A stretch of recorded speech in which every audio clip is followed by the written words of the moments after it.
BNP যদি আওয়ামী লীগের পথে, পুরনো স্বৈরাচারের পথে এই দেশকে এগিয়ে নিয়ে যেতে চায়, তাহলে বাংলাদেশের জনগণ আবারও রুখে দাঁড়াবে, বাংলাদেশের তরুণ সমাজ আবারও রুখে দাঁড়াবে, বাংলাদেশের জুলাই গণঅভ্যুত্থানে অংশগ্রহণকারী প্রত্যেকটি ছাত্র জনতা আবারও রাজপথে দাঁড়াতে বাধ্য হবে।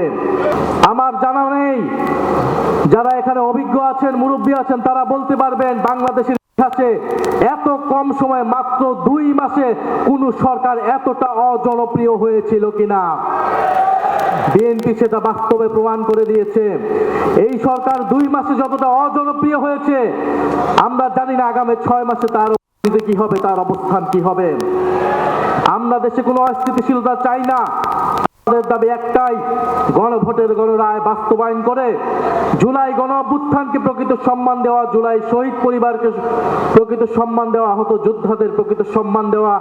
আমরা সেটার জন্য রাজপথে আছি, সংসদে আছি। ইনশাআল্লাহ আমরা ঐক্যবদ্ধভাবে আমাদের সে দাবি আদায় করে ছাড়বো ইনশাআল্লাহ। আসসালামু আলাইকুম।